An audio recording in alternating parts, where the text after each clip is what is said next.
Our seminar today will be focused on web platforms and apps for e-learning. So that is what Engineer Joel will be educating us today on, with some key highlights, talking about data science, coding, computer science. I understand most people that reach out to me these days wants to do some coding, some computer skills, some data science skills, which makes this particular presentation very, very important. We learn a lot from Engineer Joel, especially from his engineering perspective, and also because he's been involved in education. So he brings that classroom experience as well. So yeah, it's more like a win-win for all of us as we listen to the presentation today. And then for the apps, he will also be talking about IELTS, TOEFL, and some other apps for languages. I know for some of us who want to go and study in Germany, but we are afraid, oh, how do we go and learn German? Maybe after this seminar, you might want to download some of those apps, and then from time to time, you listen to them and then do some exercise on those apps as well, which is important. Even some French apps could also be very, very important. You don't have to just concentrate to do it. You might be doing some chores in the house and just plug it into your ear and then play the app and listen to something. So yeah, it's very, very important. We'll hear more from Engineer Joel as the seminar starts.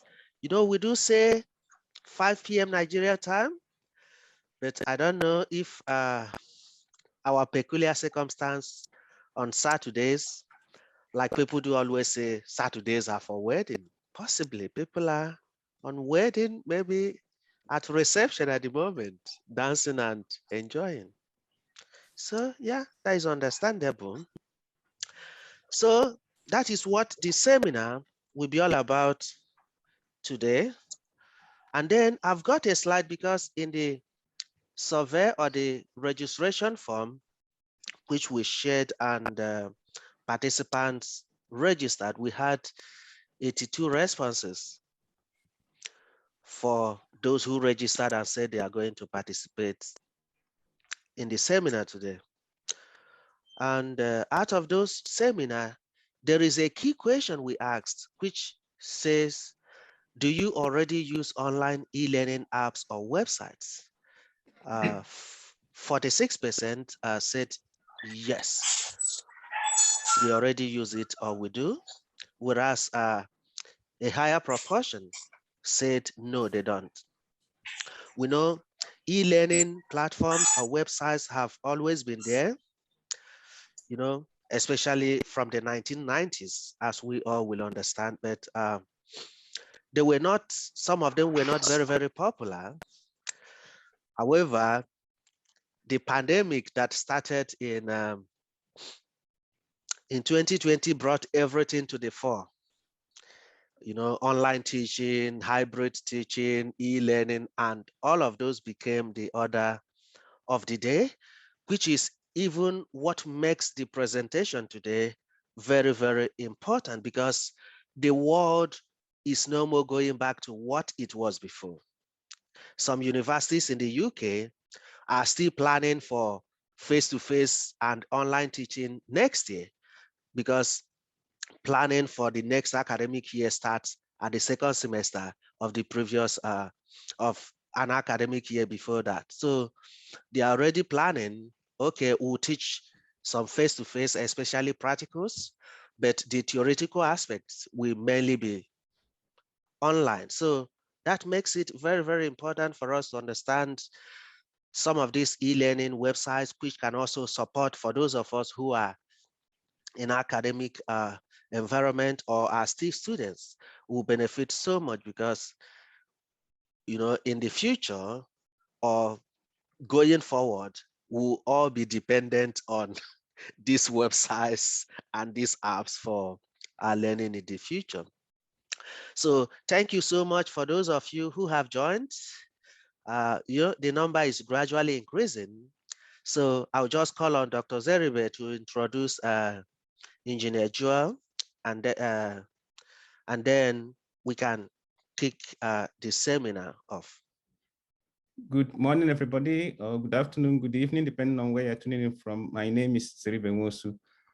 I am pleased to introduce the speaker today, whom I have known now for 27 years, dating back to the mid-90s, 1995, 1996, when we were at Osen Secondary School, Heraba. And then somehow our paths crossed again at Abia State Senior Science School here, where we actually got to know each other much more. So Ogwo Okorie went on later on to study mechanical engineering at the University of Nigeria, Nsukka. And he finished afterwards, then moved to a place called Gani in Sumaila local government in Kano State in Nigeria, where he did his National Youth Service Corps. As you know, I believe most of us are Nigerians, but if there is a person outside of Nigeria who will listen to this seminar later on, we do have National Youth Service after undergraduate studies. Yes, and then besides that, he actually has certificate of innovation and commercialization from Massachusetts Institute of Technology, and he's a Google certified mobile web developer and data scientist. He is also very interested in a broad range of issues or matters of interest. He is an innovator, he is an entrepreneur, he is interested in science, technology, and engineering and maths education, and he loves mathematics. He believes in combining this STEM education and entrepreneurship mindset as a panacea, as a way to improve the society or the cities in which we live in. And I think that that is a very interesting vision that I personally also share. He is the founder and program director of Etanif Technology Research Limited. It's an education technology company. And I like this particular bit. He is very actively engaged in teaching children or kids mathematics and physics. And in fact, this was actually the key thing that attracted me to reaching out to him when I started to talk about the foundation. Think about the foundation in the beginning. I wanted that we make education for those at the very early stage, you know, early childhood education, those in secondary school, primary school, and the transition into university, that to make it a very important focus point of our foundation, knowing that those are the people that will be in the next 30 years, next 40 years, leaders of tomorrow. If we can actually inculcate a certain mindset in them at that age, then we are able to change our society as we move along. So for me, that was a very important attraction. And that was one of the reasons why we brought him in. And I should mention too, that he is the coordinator of the Zeribe Nwosu Scholarship for secondary school to undergraduate transition. And as many of you may know, we have the scholarship currently on, where we're going to give awards to 5 students, 40 students, which we then hopefully help them to finish their studies or to make a leap to the next step. So ladies and gentlemen, this is a fantastic person, somebody you really want to know, maybe beyond this seminar as well. And it is my honor to introduce him to us today. Ogwo Okorie, now it is time for you to take over. Thank you. Okay, thank you, Zeribe. Thank you. Good evening, ladies and gentlemen. Dr. Zeribe, thank you very much for the initiative that you brought. Just like he said, Zeribe and I has known each other from a long time ago. It's about 27 years now. So it's a great opportunity that both of us are where we are now. Being in the foundation and working with the bright minds in the foundation has enriched my life immensely. You know, time flies. One wouldn't know that we've been on this for more than a year now, and it's been a great experience. So thank you, Dr. Bai. Thank you, Dr. Nek, and every other person that has been part of making the foundation progressive. You know, the topic we want to look at today is timely. Two reasons why learning this platform and web platforms for e-learning is important is that One, in as much as many of us may want to go to study abroad, and that, I mean, that's the objective of the foundation, to help people advance their educational capabilities. The coronavirus has shifted a trend that had hitherto been hidden, which is the online education. It's more or less like the world has seen something it hadn't really experienced before. So we have to expect that this trend of people going online to satisfy their curiosity to learn what they need to know will only increase. Just like Chief Ubai stated, some universities are beginning to factor it into their curriculum, into part of their mainstream operations, and we can only expect that to continue. All right, Chief, can I see you go to the next slide? Yeah. Now, just to give you an overview of what we will look at today. First, why e-learning? I have already started talking about that. And then what is the cost that learning online comes with? Now, the main purpose or the main objective I want to achieve today is to give you a list of tools that you need to, that can help you learn online. But to do that, you know, in my private practice, a lot of people come to me and say, I want to learn this, or I want to switch career, but I don't know where to start. And that is why I brought in the in-demand skills. You know, these surveys have been done severally, and I was able to curate a list based on several surveys that have been done. The list is not exhaustive, but it's a primer for the pump. It's a good way to start. So for someone who really doesn't know where to begin, you could look at the most in-demand skills, because if you know about these tools, you need to know, when I get to these platforms, what would I like to learn? So the list of in-demand skills is a way to help you, okay, I can learn about this, I can learn about this, and then you begin to have an idea of a path to follow. Then after that, we look at the web platforms and apps for e-learning. Now, why do we engage in e-learning? This is equivalent to asking, why are we going to school? Okay, e-learning is just another way. I bet it's a bit more convenient for some people. It's just another way to continue your learning journey. One, it offers an opportunity to expand your skills. And then, you know, I was talking to a few people. I'm looking at the second point. It helps you to demonstrate continual professional development. Potential employers or university admissions committee are likely to view your e-learning engagements as an evidence of commitment to learn new things. This is critical.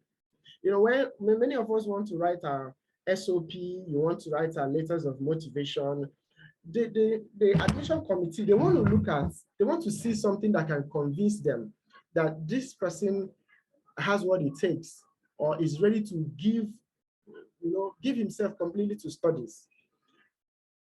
You need to understand that there's a slight difference between learning in class and doing online learning. You know, when you're learning in class, there is psychological motivation.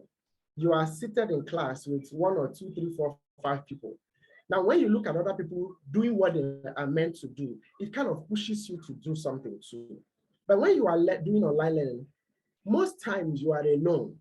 So if you see someone who had the capacity to take on an online course and complete it, it shows that the person is highly self-disciplined. And these things count a lot in the review of by admission committee. Another thing is that it enhances your employability. The world has shifted now. I think there was sometime last year, Google was saying they were creating programs where even if someone doesn't have a university degree, you could still come in to work for them, provided you have a certain set of skills. So gradually, yes, there is still the traditional need for it. There is still the need for traditional education, but the trend is gradually shifting, where if you can truly demonstrate what you have done, then you can have the same opportunity like someone who went to traditional university. Now, let's look at another example. Most people might tell you, create an online portfolio.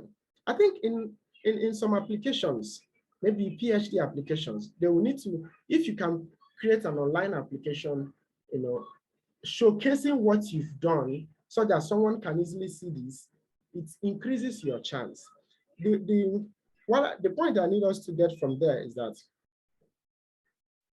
being able to keep a record of what you have done has a way of advancing you.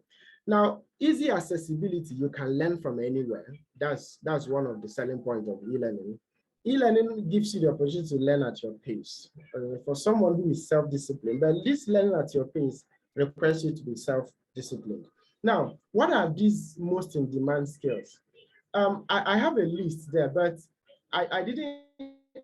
I put them in no particular order. So I'm not trying to say the first is more important than the second, but I think it's left for you to look at each of them and make a decision on what's best for you. Machine learning, mobile app development, digital marketing. On the right-hand side, we have data science. Most times, data science is broken into two, visualization and engineering. Then language proficiency. In this case, I'm going to talk about a particular website that helps you learn languages, because I've also, ever since we got close, I got close with the foundation, I've realized that one of the challenges a lot of people have is that a lot of people, many people from Nigeria, their sites are set on Canada, US, and UK. And if many times when you notice, language is the reason why they are moving away from other countries that have opportunities that they can take advantage of. And so there is a way to overcome this. All right, let's look at each of these most in-demand skills one at a time. Machine learning, I'm trying to, please, if there's someone here who has advanced skills, please permit me. I'm trying to carry a lot of people along. So my descriptions of these things are going to be rudimentary, so that I give a lot of people an opportunity to actually understand what these things are. Machine learning is a way of getting computers to learn. It's a way of allowing the user to put a large amount of data into a computer algorithm so that a computer can take decisions. In other words, with machine learning, we want to teach the computer how to do something. Applications where machine learning has helped: image recognition. For those of us on Facebook, you realize that when you upload a picture, or when you see a picture, there's always a square that comes on someone's face, helping to recognize people's face. Speech recognition, traffic prediction, product recommendations, self-driving cars, email filtering, automatic language translation. If you look at, okay, fine, Facebook uses that too. You write something that is not English, you say, see translation. Yes, I admit that sometimes the translations may not be correct, depending on the language, but for many international languages, the machine learning has helped. These translations have gone a long way. Their accuracy has increased over time. So when you hear about machine learning, what it simply means is that someone wants to teach computer how to do something. When I mean computer, I'm talking about an algorithm. So that means you gather a lot of data about how certain things are done. We feed it into the computer, and that helps the computer to learn how that thing is done. And then in a future situation, if you bring in a new set of data, the computer can make predictions. That's what, fundamentally, that's what machine learning is. Then let's go to the next one. Chief Ubai, let's go to the next one. Hello, Chief. Okay. Mobile app development. Okay. Ever since the mobile devices came up, more people now visit websites with mobile apps. So mobile app development is simply creating a software that can run on mobile devices. And the reason it is important is that mobile apps help businesses to expand the reach of their marketing efforts and thereby reach their customers better. And this is the selling point of mobile app development. Almost many of us whenever you want to reach, visit a website, the first thing you do is to do it on your phone. More and more people are using their devices, their mobile devices, and not their laptops. When you hear of digital marketing is simply marketing of products and services using digital channels. The key objectives is to promote brands through various forms of digital sale. Traditionally, companies sell to people using the traditional method, whereby your salesmen approach you. But right now, the trends have changed. We talk to people, we reach to them through digital platforms. A good example is the email marketing. Many times, once you make a subscription or you subscribe to any newsletter, of course, you will notice that once in a while, or depending on the newsletter or depending on the website you subscribe to, they will send you marketing messages. And now social media marketing has taken the world by storm. Facebook, Instagram, Twitter, YouTube, and LinkedIn have all provided platforms where companies can display whatever offers they have. Now, mobile marketing, many times when you download a certain app, if you notice, some of them will tell you it comes with adverts. And so what companies do is simply that they contact the owners of the mobile apps, and they are allowed to place their marketing messages on mobile apps, so people get to see what they are selling. So this gives them an opportunity to reach a broader audience. So when you choose to make digital marketing your path, this is how you are going to eventually help our world. You help companies and individuals to achieve greater visibility. Yes, when you hear of UI and UX, it simply means user interface and user experience. To come into the cockpit and be able to land the aircraft, that is the essence of intuitive design. In other words, they want to, of course, shape the cockpit, place the buttons. From the inscriptions on the buttons, when you come into the cockpit, you don't really need anyone to talk to you about what to do. You can sense it, you can intuit it. Now, that is the job of the UI UX designers. We need to make either it is a mobile device or a website or whatever, such that if a novice comes into that environment, the novice will be able to know what to do.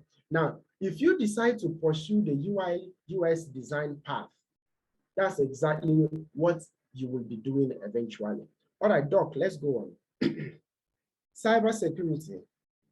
In layman's terms, I know many of us may, if not your own account, you may have heard that someone's either Facebook account was hacked or WhatsApp was tampered with. Cybersecurity is like you are going to become the security man who protects people's online resources. So recently, the cybersecurity field has become very, very important because most of our lives are now becoming digital. People's credit cards need to be protected. Credit card details need to be protected. Okay, now that Bitcoin and cryptocurrencies have come, we have to find a way to protect people's money. Banks need a way to protect whatever they have, the identities of people. So cybersecurity is the field or the area that seeks to find a way to protect people's identities, to make sure that, okay, all right. I'm just trying to use the Montessori side. So when you talk about cybersecurity, it simply means that someone is needed to protect people's online resource. Cloud computing. In simplest terms, cloud computing means storing and accessing data and programs over the internet instead of your own computer's hard drive. Now, before cloud computing became so important, before cloud computing became like a norm, now, if you needed, okay, let me use Microsoft Office. If you needed Microsoft Office, you will have to install it on your laptop. You need, whatever you need, you have to install it on your laptop. Now, at a certain point, companies like Google started providing Google Doc across the internet such that you don't even need to own these things. All you need to do is, so far you have internet connection, Google can provide you the document to work with. What you just need is document. Now, the essence of cloud computing is to provide services to people across the internet, such that they don't have to own it on their laptop. Now, give and take, how much space does your laptop have? Many of us is 500 gigabytes, or maybe if you are on the high end, maybe 1 terabyte or slightly more than that. But with the competencies of cloud, these cloud companies can just provide you endless storage capability. Yes, maybe at a little fee that justifies the effort they put into it. So if your interest is in cloud computing, this is exactly how you're going to be helping our world. Your path is going to be, how can I help people maximize services across the internet? Blockchain technology. Of course, I know everyone who has ever heard of Bitcoin or heard of Ethereum, somehow you've heard of blockchain. Now, let me try to simplify. Blockchain is a system of recording information in a way that makes it difficult to change or cheat the system. Now, essentially, it's a digital ledger of transactions that is duplicated across the entire network. See it this way. Before, it used to be that if I am the accountant of the company, and when there's a transaction, I'll record in my own ledger. Back then, there used to be a financial secretary, and then there's someone else would be a treasurer. So when money comes into an organization, the financial secretary will record it, and the treasurer will also keep a record. These things are being done in such a way that so that there's integrity in the system. Now, extrapolate that idea, into a lot of people being able to keep same record. That's the basis of blockchain. It's a situation where we have thousands and millions of computers all connected together. When a transaction takes place, every one of those nodes or links keep a record of that transaction, such that no single person or no single computer can change the entire record. It's not possible for you to go back to change the record in all of the computers that are connected. That is the reason why it seems blockchain is gaining traction. Now, of course, right now we've just applied it, combined it with cryptography to bring in the currencies. But as we go along, a lot more applications for it will come on. But if you think of blockchain, this is what I want you to understand, that it's a way of expanding the recording system such that integrity is maintained. Okay, Internet of Things. Maybe this is not very common, but I know for people in the tech communities, it's becoming very common. Internet of Things describe network of physical objects. Now, before, when internet came into existence, computers became interconnected. It was computers that were connected to each other. Now, where we are going next is where not just computers will be connected to each other through the internet, your washing machine at home, your car, of course, your phone is already connected. Just think of your physical objects. We're getting to the point where the house is on fire, and then your house, your smart home, should be able to send a message to the fire service department. I am on fire. Someone should respond. Objects right now are going to be connected so that those objects are going to share information. Now, how will this be? These objects are going to have sensors and software embedded in them that can help them send messages across the internet. That is the era of Internet of Things. All right, so far we have about 7 billion devices that have been connected already, but by 2025, we expect it to get up to 22 billion. Now, data science combines 3 main knowledge sources: programming, mathematics. I know I put mathematics and algorithms, but we can also say mathematics and statistics. Now, domain knowledge. This domain knowledge means if you're a medical doctor, your domain knowledge is medicine. If you're a lawyer, your domain knowledge is law. If you're an engineer, civil, mechanical, whatever, your domain knowledge is engineering. So data science is like it cuts across everyone right now, because everyone in one way or another, we're all generating data.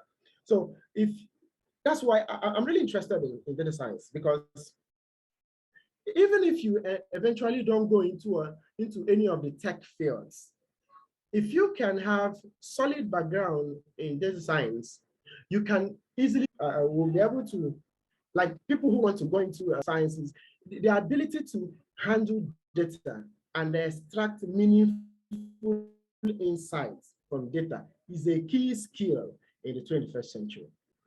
And that's what data science is trying to prepare you for. How do you take billions how do you take lots of data that have been generated and make sense out of it? Discover trends and insights that are actionable from the data. That's what data science is all about. All right, let's look at the next one. Language proficiency.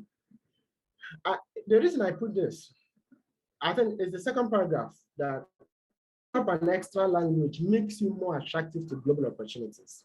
For instance, in Africa, if you look at one, we have English language.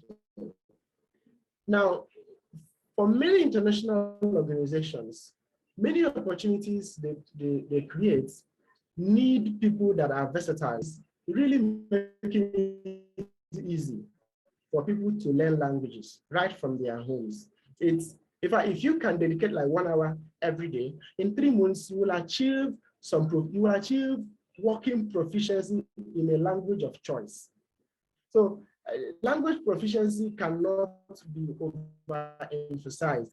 All right, so now that I have described about 10 different pathways that someone can look at to expand their capabilities, let's look at some of the tools that are available. So now, just like I said, after this hour, I listed 12. I'm just going to run through the 12 of them, after which we'll now get into the session where I demonstrate or where I log on to each of them, just to give us an idea of their interface. All right, the MIT Open Courseware. Now, the idea behind this courseware, MIT had an idea, and they've just published all of their courses online. So you don't need, you're not going to pay them, they're not going to give you certificates, but you're going to have access to the materials that MIT use to teach their students in different courses. That's the idea of the Open Courseware. Now, why I always recommend it is, if you want to go and study a particular course, let's say you graduated from Nigeria, sometimes, a lot of people say our curriculum may not have matched up with or may not be matching up with international curriculum. So you simply have to just go to a place like MIT Open Courseware and look at what is expected of someone who studied computer science. Then just go through what they have and beef up yourself before you try to go to a university abroad to continue your studies. Okay, let's look at the next one. You can't do online learning without being aware of edX.org. edX.org was started around 2012, 2013. Yes, and that time they were completely free. Free in the sense that they let people do their courses. Now they'll give you certificates. Now at a point, sometime in 2016, they started what they call the auditing track. Let's say you are interested in a course. They will let you go through the course, learn whatever the lecturer has to teach, but they won't give you a certificate, except you make a donation of a certain amount.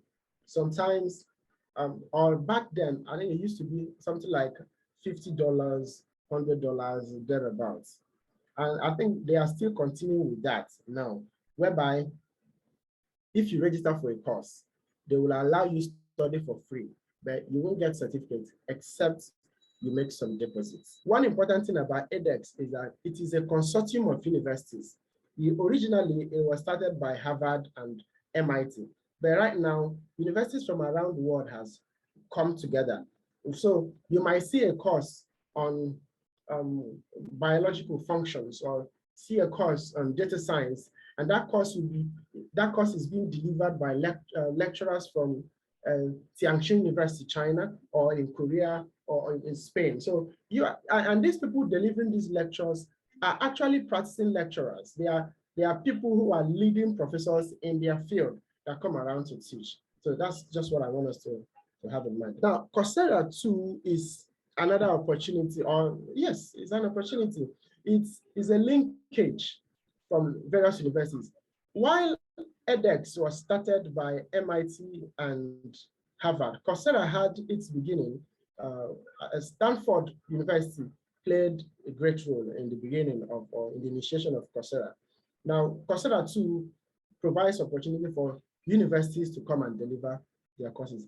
However, the slight difference between the two is you have more free courses from edX than you have from Coursera. Now, let me also make comment on the two of them. Some of these courses, in fact, edX and Coursera, they've brought in microcredits. These are courses that, let's say you want to go to MIT or Harvard. There are some, if you can study maybe their microcredit course, and they give you some, let's say you pass the course. If you eventually get into the school, you can present the certificate from that microcredit to them. And if you were meant to study that course in school, it will be waived for you because you've already done it. That's the extent these things have gotten to. All right, let's go to the next one. Yes, Duolingo is the language learning tool I talked about. Duolingo, as of June 2021, Duolingo offers 40 languages: German, French, Chinese. Just think about any international language you can imagine. Duolingo provides, and one important, I will demonstrate it. One important thing about Duolingo is their course curriculum for all these languages are so structured that you are guaranteed to achieve proficiency, at least working proficiency in any language you decide to learn. Personally, I have picked up French from Duolingo, and you can do this. Can be done by you simply spending like an hour every day. We'll get to see that. Let's see the next one. Yeah, Alison. I think Alison is maybe very popular, if not more popular than the others. It is an e-learning platform. Now, the structure Alison works with is, most times Alison lets you learn for free. But for you to get certification, you have to pay. And then for Alison, many times of course, they are allowed, yeah, for Alison, they let other advertisers to advertise on their page. So you might see a lot of adverts, but they have great courses. Audacity is specifically tech-oriented. If you go to edX, you might see courses on law, you might see courses on music, courses on language. But if you come to a place like Audacity focus on tech. Audacity is just about tech courses, but their courses are good. Now, they have some free courses, which I do recommend. Anyone who has interest in building some career, like for instance, you want to go into data science. Obviously, you either need to learn about Python or you need to learn about R. R is a programming language. And Audacity have some free courses that can give you a background to start. Once you go through these courses, you are now much more able to decide what you want to do, either to continue in that direction or to adjust your course. Pluralsight, just like Audacity, is specifically tech-oriented. In fact, their mission is to develop workforce for people in technology. Now, between Audacity and Pluralsight, Audacity has more free courses than Pluralsight. Most courses in Pluralsight, you have to pay for it. So many of the times I used Pluralsight, I did that on scholarship. Maybe a particular company paid for me to do that, or I got a scholarship from one organization or another. But I've done a lot of free courses in Audacity. Udemy is good. Udemy does not have, if you go to Udemy, you are free, you see a lot of courses. You see on business, you're going to see courses on tech. You're going to see courses on language. Udemy, everything is just there. Now, Udemy, sometimes you have to pay. There are some courses that are free, but other courses you have to pay. But their costs, that's one thing about Udemy. Most times you see courses for $10, you see courses for $5, you see courses for $19. Unlike in Audacity or Pluralsight, Udemy is cheaper. Yes, I intentionally had to include YouTube.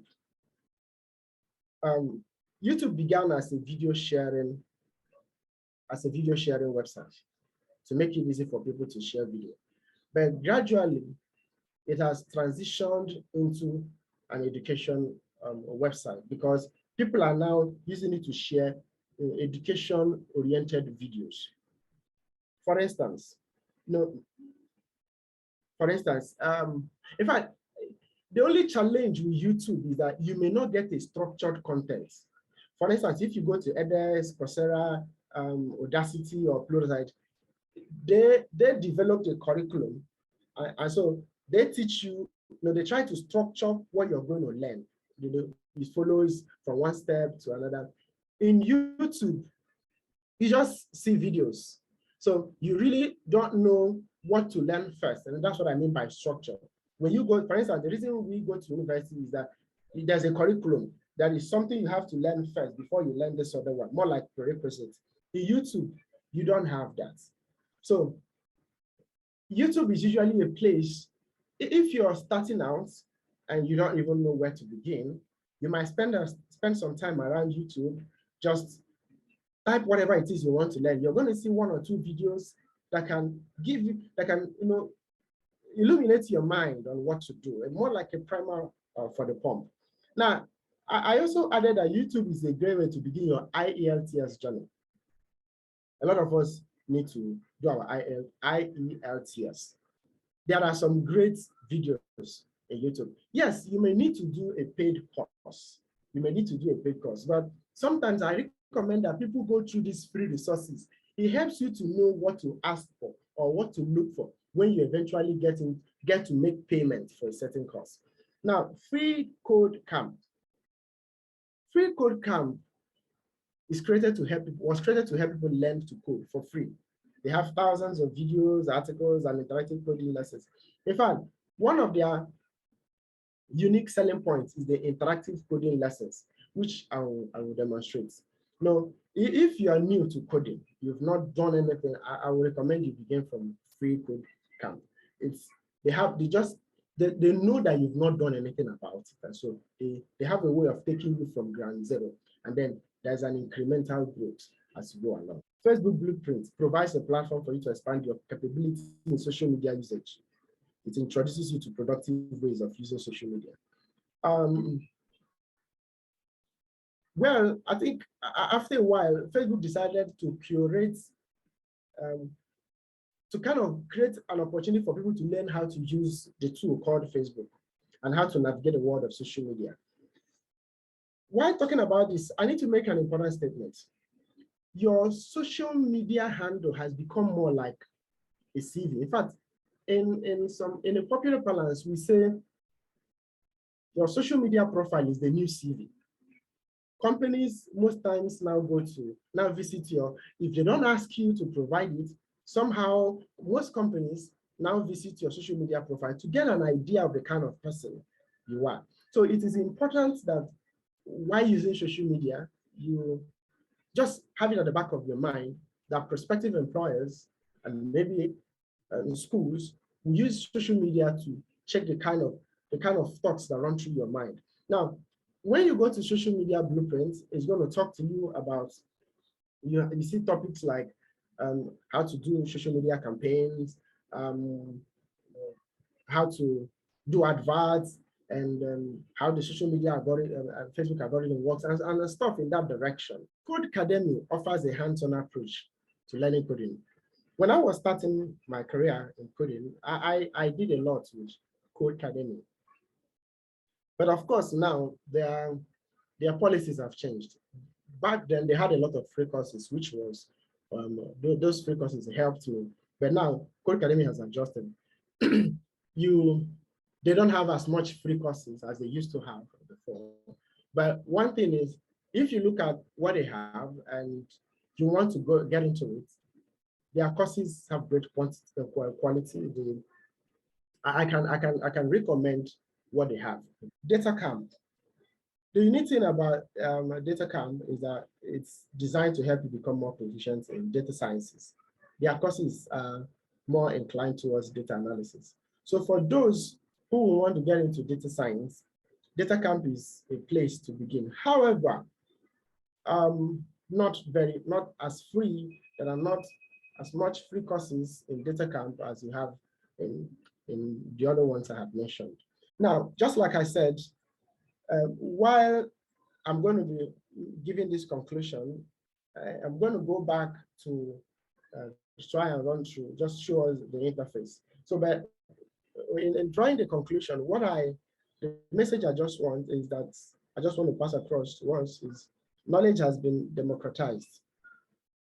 As long as you have a laptop and an active internet connection, you are just a click away from any skill you want. Now, the next component that can increase or that can decide what happens is your own motivation and self-discipline. Because learning these things, you will need to self-discipline to commit. In fact, all these platforms will require you to create an account. And sometimes in their survey, they will ask you, how many hours per week are you prepared to commit to this? Because they have had experiences of people starting a course and don't finish it. If it is edX will ask you, have you done an edX course before? How many courses were you able to finish? How many did you not finish? Are you working? Do you have laptop in your home? Or at what point can you have access to a laptop? Maybe in the office. They want to know that that once you start this, that you're going to commit to it. This is the same concern that university admission officers have. It's easy when they're interviewing for PhD, their interest is so much on this person. If he's admitted, will he finish what he is starting? Because there is a lot of attrition rate, people drop out. So it's important that's why if you can demonstrate that you've done a lot of online courses, it increases your chances because it shows that you are self-disciplined. All right, that's the conclusion. I think we're going to go back to go through each of them. All right, Chief, thank you very much. I appreciate you. Thank you. All right, the last slide is what you're going to show. Thank you so much, Dr. Joel, on that fantastic presentation. We do really appreciate that. You've mentioned a couple of fantastic platforms whereby we can go and learn so many things, including coding and normal information. Thank you for that. But before I hand over to you so that you can do the demonstration, I just want to mention two other platforms, which most of the participants might be familiar with as well. One of them is the FutureLearn. I know for some of you, if you haven't heard about FutureLearn, it's also a very, very diversified platform for learning, even for running some degree courses as well. And then you have the LinkedIn Learning for those of us who use LinkedIn. LinkedIn Learning is the former lynda.com. In the past, it was called lynda.com. They were offering so many courses as well. Some of them were free, some were paid, and it's now called LinkedIn Learning. So if you use LinkedIn, you might want to check those out as well. Some of them are free. They can ask you to activate some of them to do for free, whereas some of them you might want to pay some token when you sign up.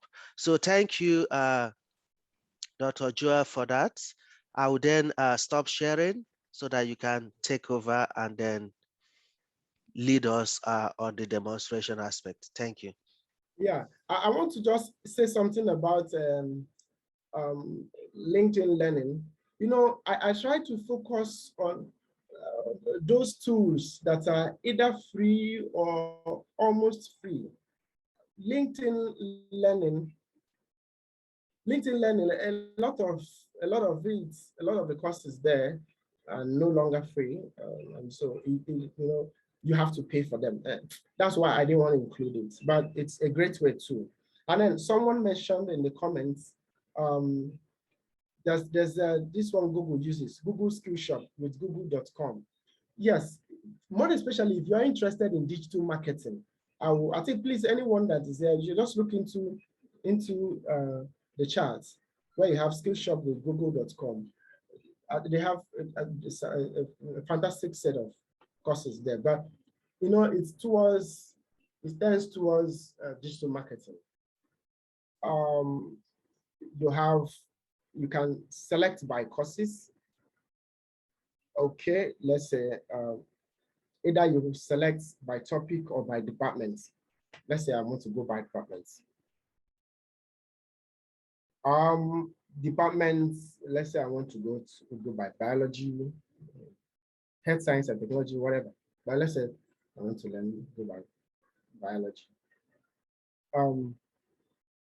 Featured courses. Okay. So I'm making this selection because I went by department. If I decide to go by, if I decide to go by topic, so let's say I just selected energy. Okay, let's say health and medicine. These are different courses under health and medicine. I can decide to, since we have a lot of cancer researchers here, let's look at cancer. No specialties available on that. Let's look at immunology. Okay, so this is about, like, I can look at the lectures or documents, the lecture notes that were listed, PDF. You can download them and then go through them. So this is the idea behind MIT Open Courseware. So you just go through, some of them are videos. For some of the courses, they included videos. At least some of the engineering courses, there were videos. So going through, it all starts with where you are and what you want. Just like I listed those courses, those most in demand skills. It depends on which direction you want to go. But if it is something that MIT has in their offers, you're going to see it here. Okay, the next one I talked about, I mentioned edX. edX is one platform I love so much. They are organized and their courses are top notch. If it is coding you want, in fact, you just say, it starts with saying, what do you want to learn? Maybe data science.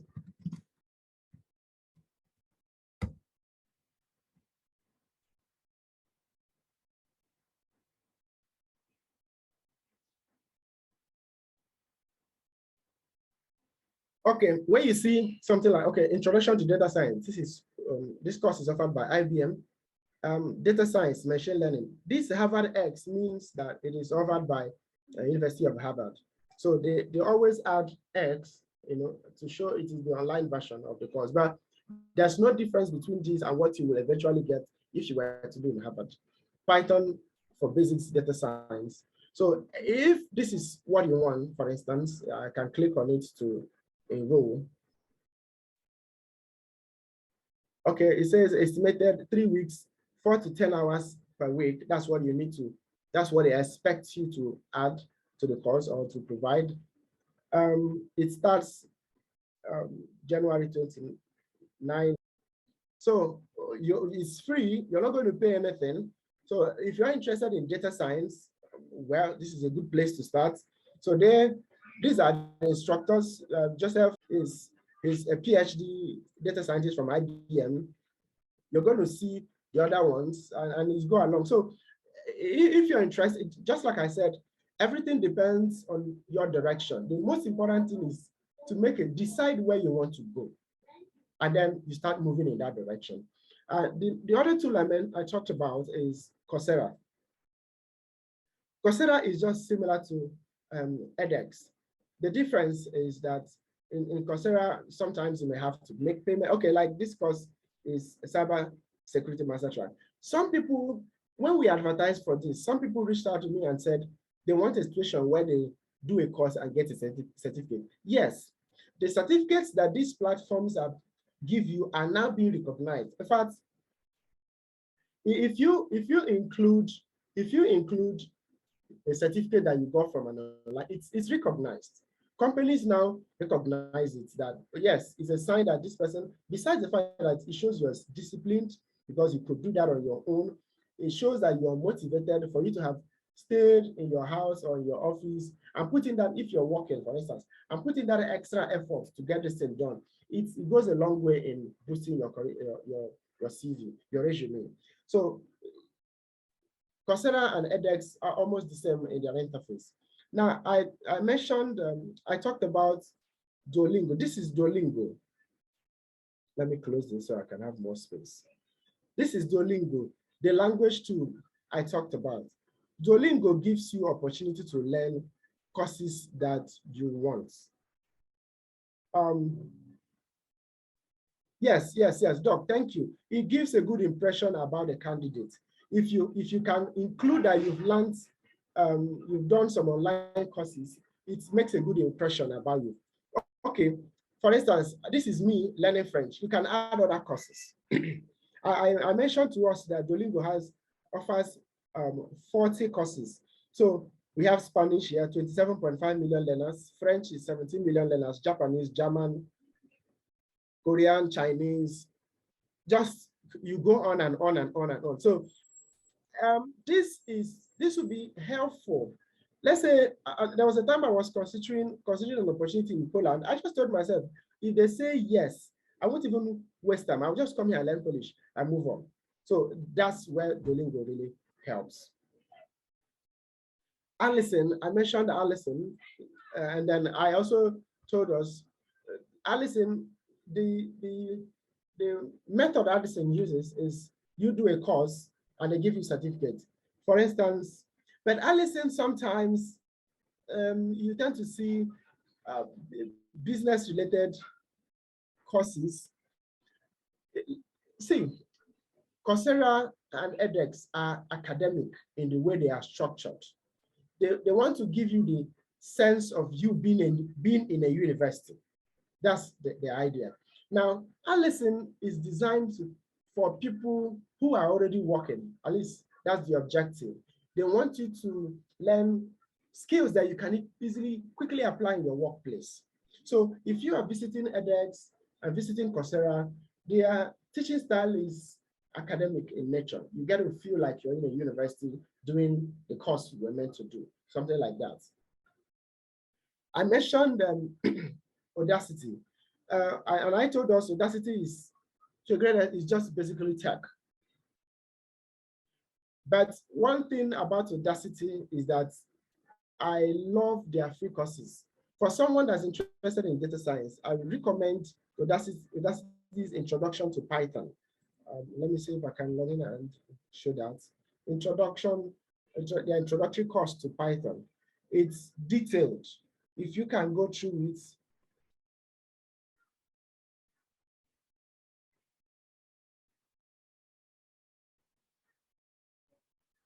okay, now for someone interested, these are a few courses, like this data analysis with R is free. You can easily do it.